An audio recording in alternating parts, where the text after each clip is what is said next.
আসসালামু আলাইকুম ওয়া রাহমাতুল্লাহি ওয়া বারাকাতুহু। শিমুল মেমোরিয়াল নওশাদ স্কুল কলেজের দ্বিতীয় শ্রেণীর সকল শিক্ষার্থীকে জানাই স্বাগত। শিক্ষার্থীরা আশা করি আল্লাহর রহমতে অনেক ভালো আছো। শিক্ষার্থীরা আমরা সকলেই জানি যে বাংলাদেশ সহ সারা বিশ্ব করোনা ভাইরাসে আক্রান্ত। আমরা এখন এই করোনা থেকে পুরোপুরি মুক্তি পাইনি। মহান রব্বুল আলামিনের কাছে আমরা প্রার্থনা করি তিনি যেন অতি শীঘ্রই আমাদেরকে মুক্তি দান করেন। এজন্য আমরা বেশি বেশি আল্লাহর ইবাদত বন্দেগী করব, আমরা বেশি বেশি দোয়া পাঠ করব। আমরা বিসমিল্লাহিল্লাযী লা ইয়াযুররু মা ইসমিহি শাইউন ফিল আরদ ওয়ালা ফিস সামা ওয়া হুয়াস সামিউল আলীম, এই দোয়াটি সকাল সন্ধ্যা তিনবার করে পাঠ করব। আমরা আল্লাহুম্মা ইন্নী আউযু বিকা মিনাল মারাসি ওয়াল জুনুনি ওয়াল সুজামি ওয়া মিন সাইয়্যিল আসকাম, এই দোয়াটা বেশি বেশি করে পাঠ করব। আমরা সূরা ইখলাস, সূরা নাস, ফালাক, এই সূরাগুলো সকাল সন্ধ্যা তিনবার করে পাঠ করব।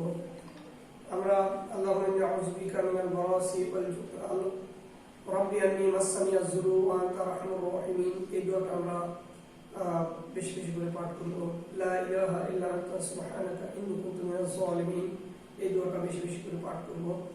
তাহলে আশা করা যায় যে আমাদেরকে আল্লাহ তাআলা রক্ষা করবেন। পাশাপাশি আমরা যাবতীয় স্বাস্থ্যবিধি মেনে চলবো, আমরা পরিষ্কার পরিচ্ছন্ন থাকবো, আমরা বাইরে বের হওয়ার সময় মুখে মাস্ক পরবো, আমরা হাতে হ্যান্ড স্যানিটাইজার ব্যবহার করব। বাইরে থেকে বাড়িতে আসার পর আমরা ভালোভাবে পরিষ্কার পরিচ্ছন্ন হবো, হাত পা মুখমণ্ডল পরিষ্কার পরিচ্ছন্ন রাখবো, আমাদের পোশাক পরিচ্ছন্ন পরিষ্কার পরিচ্ছন্ন রাখবো।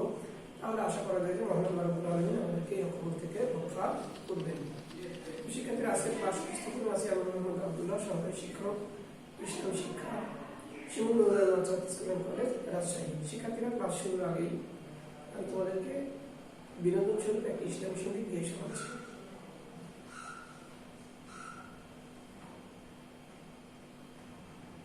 দেখা হলে সালাম করো, সালাম হলো ভালো থাকার দোয়া। প্রথমে যে সালাম করে হৃদয়টা তার জোছনা দিয়ে ধোয়া। দেখা হলে সালাম করো, সালাম হলো ভালো থাকার দোয়া। প্রথমে যে সালাম করে হৃদয়টা তার জোছনা দিয়ে ধোয়া। আসসালাম আসসালাম আসসালামু আলাইকুম আসসালাম। আসসালাম আসসালাম আসসালামু আলাইকুম আসসালাম। আসসালাম আসসালাম আসসালামু আলাইকুম আসসালাম। আসসালাম আসসালাম আসসালামু আলাইকুম আসসালাম। কাউকে যদি সত্যি সালাম করো, দূরের মানুষ কাছের হবে, আপন হবে পরো। কাউকে যদি সত্যি সালাম করো, দূরের মানুষ কাছের হবে, আপন হবে পরো। ভালোবাসার রং মেখে হয় পাবে তুমি ফিরদাউসের ছোঁয়া। আসসালাম আসসালাম আসসালামু আলাইকুম আসসালাম। আসসালাম আসসালাম আসসালামু আলাইকুম আসসালাম। শিক্ষার্থীরা আশা করি অনেক মজা পেয়েছো। চলো আমরা এবারে ক্লাসে ফিরে যাই। দেখো শিখন ফল, আজকের ক্লাস শেষে আমরা কি কি শিখবো। আজকের ক্লাস শেষে এই পাঠ শেষে শিক্ষার্থীরা তোমরা পবিত্রতার পরিচয় জানতে পারবে, পবিত্রতার প্রকার সম্পর্কে জানতে পারবে, তায়াম্মুম সম্পর্কে জানতে পারবে। আলোচ্য বিষয় দেখো পবিত্রতার পরিচয়। প্রথমে পবিত্রতার পরিচয়, দ্বিতীয় পবিত্রতার প্রকার, আর 3 নম্বর তায়াম্মুম। আমি আরো একবার বলছি, পবিত্রতার পরিচয়, পবিত্রতার প্রকার, তায়াম্মুম। এবারে আমরা মূল আলোচনায় ফিরে যাব। পবিত্রতার পরিচয়। পবিত্রতা কি? পবিত্রতা কাকে বলে? পবিত্রতার আরবি প্রতিশব্দ হচ্ছে তাহারাত। পবিত্রতার আরবি প্রতিশব্দ তাহারাত। এই পবিত্রতার শব্দের বাংলা অর্থ পাক সাফ হওয়া। পবিত্রতা শব্দের বাংলা অর্থ পাক সাফ হওয়া। তো পবিত্রতার সঙ্গে নির্দিষ্ট নিয়মে পরিষ্কার পরিচ্ছন্ন পানি দ্বারা নির্দিষ্ট নিয়মে পরিষ্কার পরিচ্ছন্ন পানি দ্বারা সমস্ত শরীর পাক সাফ রাখাকে বা ধৌত করাকে পবিত্রতা বলে। পবিত্রতার সঙ্গে আমরা এভাবে বলবো যে নির্দিষ্ট নিয়মে পরিষ্কার পরিচ্ছন্ন পানি দ্বারা সমস্ত শরীর পাক সাফ রাখাকে, যাবতীয় নোংরা থেকে, যাবতীয় অপবিত্রতা থেকে পবিত্র হওয়ার জন্য সমস্ত শরীরে পানি ঢেলে দেওয়াকে পবিত্রতা বলে। পবিত্রতা সম্পর্কে মহান আল্লাহ রাব্বুল আলামিন বলছেন যে ইন্নাল্লাহা ইউহিব্বুত তাওয়াবিনা ওয়া ইউহিব্বুল মুতাতাহহিরিন, অর্থাৎ নিশ্চয়ই মহান আল্লাহ রাব্বুল আলামিন পাক সাফ লোকদের অর্থাৎ পবিত্রতা অর্জনকারীদের এবং তওবাকারীদেরকে ভালোবাসেন। তারা মহান আল্লাহ রাব্বুল আলামিন তওবাকারীদের এবং পবিত্র লোকদের বা পবিত্রতা অর্জনকারীদেরকে কি করে ভালোবাসেন। তাহলে পবিত্রতার গুরুত্ব সম্পর্কে আমরা একটা বিষয় জানলাম কি, যে মহান আল্লাহ রাব্বুল আলামিন আমরা যদি পাক সাফ হই তাহলে মহান আল্লাহ রাব্বুল আলামিনের ভালোবাসা এবং সন্তুষ্টি অর্জন করা যায়। এই বিষয়ে মহানবী সাল্লাল্লাহু আলাইহি ওয়াসাল্লাম বলছেন যে আত-তুহুরু শাতরুল ঈমান, অর্থাৎ পবিত্রতা ঈমানের অঙ্গ। আত-তুহুরু শাতরুল ঈমান, পবিত্রতা ঈমানের অঙ্গ, অর্থাৎ ঈমানের একটা অংশ। ঈমানের যে শাখা প্রশাখা রয়েছে তার মধ্যে এই পবিত্রতাও একটি গুরুত্বপূর্ণ শাখা। অতএব পবিত্রতা অর্জন করা আমাদের জন্য অপরিহার্য, কারণ পবিত্রতা ব্যতীত কোনো ইবাদতই কবুল হয় না। পবিত্রতার প্রকার, পবিত্রতাকে তিন ভাগে ভাগ করা হয়েছে। পবিত্রতাকে তিন ভাগে ভাগ করা হয়েছে, যথা ওযু, গোসল এবং তায়াম্মুম। ওযু, গোসল এবং তায়াম্মুম।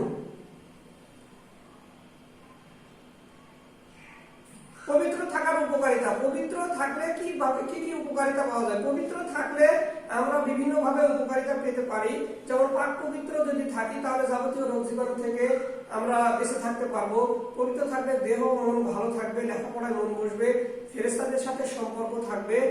এই বিষয়গুলো এছাড়া আরো অনেক উপকারিতা রয়েছে। পাক পবিত্র থাকার বিনিময়ে আমরা আল্লাহর সন্তুষ্টি অর্জন করতে পারবো। পাক পবিত্র থাকালে ঈমানের একটা গুরুত্বপূর্ণ অংশ আমার পালন করা হচ্ছে। পাক পবিত্র থাকার মাধ্যমে আমরা যাবতীয় রোগ বিরোধ থেকে মুক্ত থাকতে পারছি। এই জন্য আমরা পবিত্রতা অর্জন করবো। তাছাড়া ইবাদতের পূর্ব শর্ত হচ্ছে পবিত্রতা অর্জন। পবিত্রতা ছাড়া কোনো ইবাদত কবুল হয় না, তাই পবিত্র পাক পবিত্র থাকা অপরিহার্য।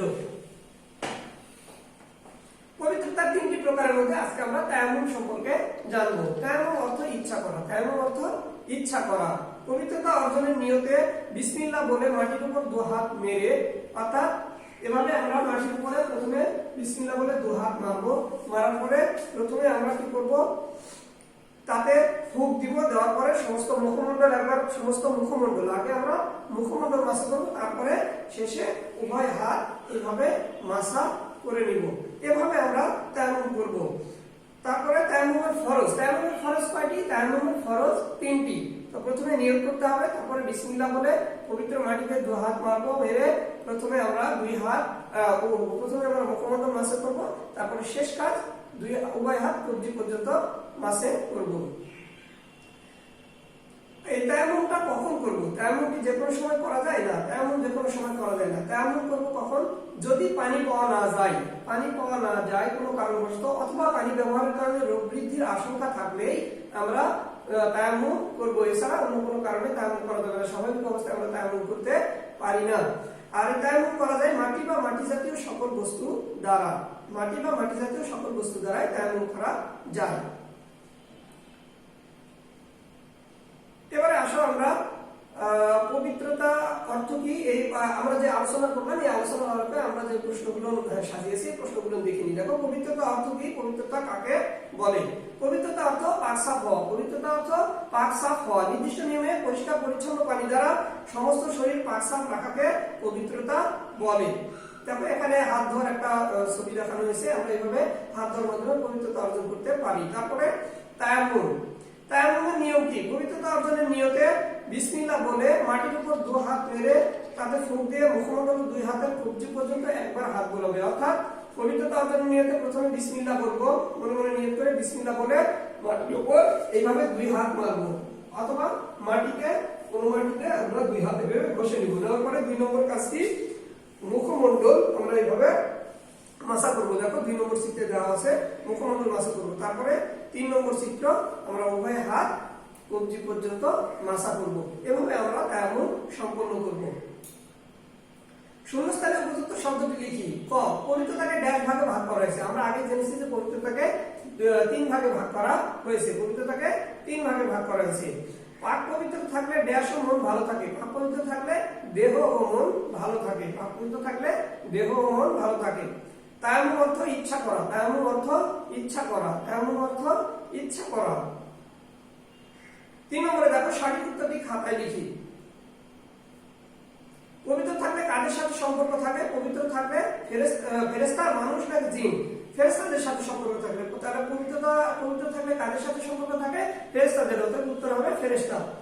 পবিত্রতাকে আরবি ভাষায় কি বলে? পবিত্রতাকে আরবি ভাষায় নাজাসাত, তাহারাত নাকি রিসালাত? পবিত্রতাকে আরবি ভাষায় তাহারাত বলে। তায়াম্মুমের ফরজ কয়টি? 3টি, 4টি নাকি 5টি? তায়াম্মুমের ফরজ 3টি, 4টি না 5টি? 3টি। তায়াম্মুমের ফরজ 3টি। বাম অংশের সাথে ডান অংশ মিল করে সঠিক বাক্য তৈরি করা। দেখো আমরা আগে ডান অংশ বাম অংশ এখানে ভালোভাবে দেখে নিব যে কি আছে। সেক্ষেত্রে এই বাম অংশ ডান অংশের নিয়ম হচ্ছে 3টা প্রশ্ন দেওয়া থাকবে, 3টা বা 2টা বা 4টা প্রশ্ন দেওয়া থাকবে বাম অংশে, আর ডান অংশে উত্তর দেওয়া থাকবে। যদি 3টা থাকে তাহলে 5টা, অর্থাৎ 2টা উত্তর বেশি নেওয়া থাকবে, 2টা উত্তর এখানে ভুল থাকবে আর 3টা উত্তর সঠিক থাকবে। এই ভুল উত্তরগুলোর মধ্যে থেকে সঠিক 3টা সঠিক উত্তর আমাদেরকে বেছে নিতে হবে, নিয়ে আমরা লিখব। তাহলে দেখো কি আছে। ক নম্বরে পবিত্রতা ঈমানের কি হবে? পবিত্র থাকলে লেখাপড়ায় কি বসবে, তারপরে পানি পাওয়া না গেলে কি করতে হয়, এই বিষয়গুলো আমরা ডান অংশের সাথে মিল করে দেখব। চলো দেখি উত্তরে আমাদেরকে কি করতে হবে সেটা আমরা এখন একটু দেখে নিব। তাহলে ক নম্বরে আছে পবিত্রতা ঈমানের, পবিত্রতা ঈমানের। তাহলে তায়াম্মুম করতে হয়, মন বসে না অঙ্গ, মন বসে নাকি ওযু করতে হয়? কোনটি হবে? তাহলে দেখে নিই আমরা উত্তর। দেখো ক নম্বর উত্তর কর যোগ 3 নম্বর অপশনে আছে দেখো অঙ্গ। তাহলে পবিত্রতা ঈমানের অঙ্গ। আমরা সুন্দর একটা বাক্য পেয়ে গেছি, আমরা মিল করে সুন্দর একটা বাক্য পেয়ে গেছি। আমরা ঠিক এভাবে লিখবো, প্রথমে লিখবো উত্তর লিখে ক, তারপরে যোগ 3 নম্বর দিয়ে পবিত্রতা ঈমানের অঙ্গ, এভাবে আমরা লিখবো। তারপরে খ নম্বর দেখো পবিত্র থাকলে লেখাপড়ায় তায়াম্মুম করতে হয়, মন বসে না? মন বসে, যেহেতু আমরা অঙ্গ নিয়ে নিয়েছি তার অঙ্গ বাদ, তায়াম্মুম করতে হয়, মন বসে না? মন বসে নাকি ওযু করতে হয়? তাহলে পবিত্র থাকলে লেখাপড়ায় মন বসে, পবিত্র থাকলে লেখাপড়ায় মন বসে। গ নম্বরে দেখো পানি পাওয়া না গেলে তায়াম্মুম করতে হয়, মন বসে না নাকি ওযু করতে হয়? এই 3টা এখন বাকি আছে আমার অপশন। তাহলে কি করতে হয়? পানি পাওয়া না গেলে অবশ্যই উত্তর হবে তায়াম্মুম করতে হয়। তাহলে দেখি গ নম্বরের উত্তর কি আছে? পানি পাওয়া না গেলে তায়াম্মুম করতে হয়। এভাবে আমরা বাম অংশ ডান অংশ মিল করে সঠিকভাবে সুন্দর করে আমাদের যে ফাঁকা জায়গা থাকবে এই জায়গাটা আমরা লিখে দিব। প্রথমে লিখবো গ নম্বরের ক্ষেত্রে প্রথমে লিখবো গ, তারপরে প্লাস চিহ্ন দিয়ে গ নম্বরের উত্তর কোথায় আছে? 1 নম্বরে আছে, 1 নম্বর দিলাম, দিয়ে ব্র্যাকেট ক্লোজ করে আমরা পানি পাওয়া না গেলে এই পর্যন্ত লিখলাম, পানি পাওয়া না গেলে তারপরে তায়াম্মুম করতে হয়, এখান থেকে তায়াম্মুম করতে হয়, এভাবে আমরা লিখে দিলাম। এভাবে আমরা বাম অংশ ডান অংশ লিখবো। মূল্যায়ন দেখো আজকের পাশের উপরে মূল্যায়ন প্রশ্ন আছে। পবিত্র থাকলে কাদের সাথে সম্পর্ক থাকে? পবিত্র থাকলে ফেরেশতাদের সাথে সম্পর্ক থাকে। আর পবিত্রতাকে আরবি ভাষায় কি বলে? পবিত্রতাকে আরবি ভাষায় তাহারাত বলে। তায়াম্মুমের ফরজ কয়টি? তায়াম্মুমের ফরজ 3টি। পানি পাওয়া না গেলে কি করতে হয়? তায়াম্মুম করতে হয়। পবিত্রতাকে কয় ভাগে ভাগ করা হয়েছে? 3 ভাগে ভাগ করা হয়েছে। তো শিক্ষার্থীরা আজকের ক্লাস এখানে সমাপ্ত করা হলো। আজকের ক্লাসের উপর আশা করি মনোযোগ দিয়ে তোমরা শুনেছো এই ক্লাসটা। আর আজকের ক্লাসের উপর আগামী দিন ফিডব্যাক নেওয়া হবে। নোট প্রশ্ন থাকবে 1-2, বড় প্রশ্ন আর পড়ার মধ্যে থেকে ছোট প্রশ্ন যা পড়বে, নোটের ছোট প্রশ্নগুলো ভালো করে দেখবে, ওর মধ্যে থেকে প্রশ্ন দেওয়া হবে। তো ততক্ষণ পর্যন্ত মহান আল্লাহ রাব্বুল আলামিন আমাদের সকলকে ভালো রাখুক, সুস্থ রাখুক, এই কামনা ব্যক্ত করে আজকের ক্লাস এখানে শেষ করছি। আসসালামু আলাইকুম ওয়া রাহমাতুল্লাহি ওয়া বারাকাতুহু।